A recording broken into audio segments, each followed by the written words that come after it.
good morning! Ngayon ay pupunta po tayo na Chinese supermarket. Samahan niyo ako. Guys, dito po ako ngayon. Pupunta kami sa WeMart. Yung sinasabi ko na Chinese supermarket. Kasama ko yung friend ko. Hi ka! Guys, dito na tayo! Dito na tayo sa WeMart. Ito po yun. Nakalagay ko yan. Ito po yan. Yung Chinese mini mart here in Dubai. Punta tayo ngayon sa supermarket. Yan pwede yung mga food court. Yan. Yung mga gusto kumain ko pwede po yan. Mag-elevator tayo. Fast forward na lang yun. Wala po yun. Wala po siya. Yan. Yan yung WeMart na sinasabi ko sa inyo. Na Chinese mart here in Dubai. Malit lang siya pero mga affordable naman yung mabibili mo dito. Yan.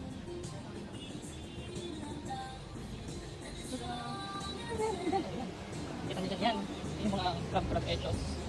Yan. Ito yung mga snacks nila. Or pet. Hindi ko din alam eh. Wala din akong masyadong alam eh. So, yun na yun. Yan. Ganito nila ang maliit lang siya. Pero marami ka makikita dito.